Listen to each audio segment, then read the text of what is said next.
Welcome back on The Breakfast Club. We're taking you now to the roads. Are you in the market for a luxury coupe SUV? If you are, we've got an answer for you right here on the show.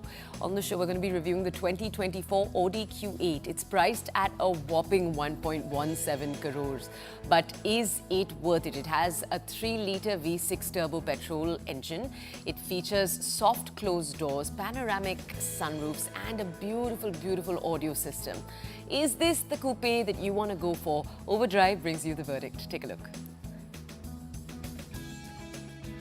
Now, the Audi Q8 has always been thought of as that fun, stylish alternative to the Q7. But from every time we've driven it, and given that it's also fairly popular, we think that its appeal might just be unique. And given that there's a new one out, let's see if that sense holds true.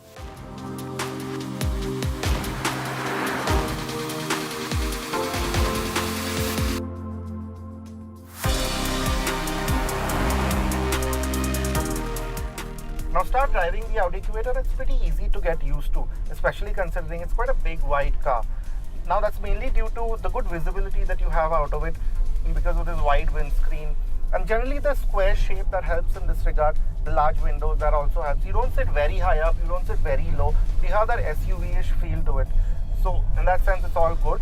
But the highlight for me has to be this engine. Now it's not new, it's been carried over from the last model, but just in the way it functions is so impressive. Now you have a 3-litre V6 that makes 340 PS and 500 Newton meters. Yeah, so it's not anywhere close to the highly strung engines that you have in some other manufacturers.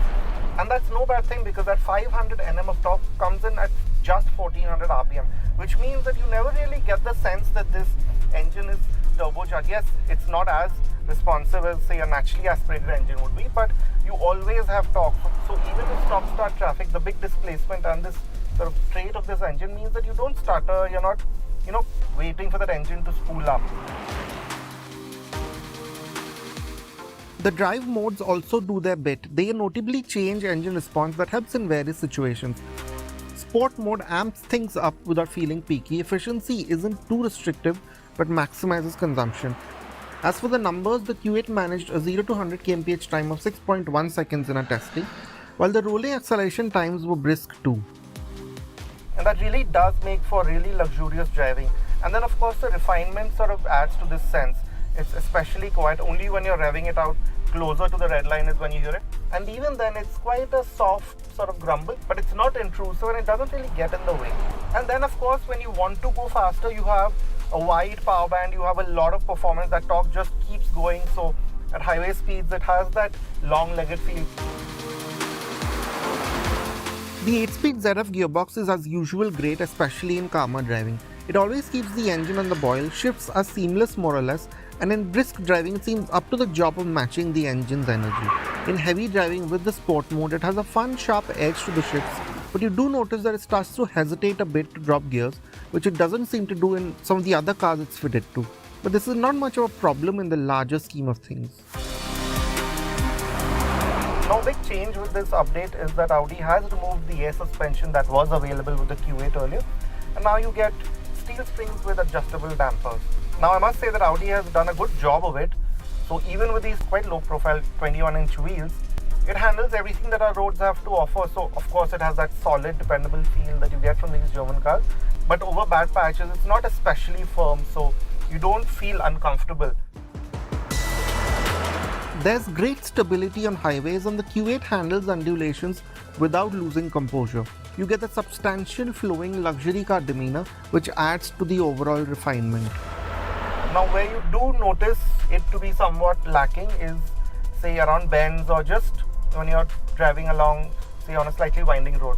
Now that is because the body roll isn't as well controlled. The earlier Q8 would sort of lower itself a little bit on its springs, but that doesn't happen in this car anymore. So you do notice that there's some body roll, there's a bit of dive and pitch around winding road. Now despite this, the Q8 is still an enjoyable car to drive.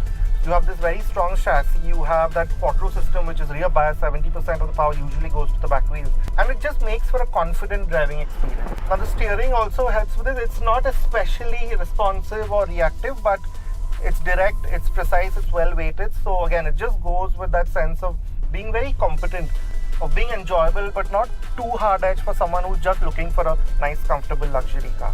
And then of course I must mention the brakes. Considering this is a big heavy car, we managed to get a really good time with the braking. So in terms of stopping distances too, the Q8 does well. Stepping into the 2024 Audi Q8, the frameless doors with their soft close function create a sense of occasion. But once inside, there's not much that has changed. But this is not necessarily a bad thing. This space continues to feel contemporary and built to the standard you expect at this price. So that crisp angular look with the technical theme continues with the full width style vents, the discreet ambient lighting, and the Quattro badge that sits on the dash face. Just this layout now, it's not the most modern anymore, to be honest. You have cars with much bigger screens now. Now this screen with that haptic feedback, it's not as difficult to use as some of the new fully touch sensitive panels that you get. So it's a sort of middle ground between having fully hard buttons and the new screens, and that's alright in my opinion. Okay, taking you now from a fabulous car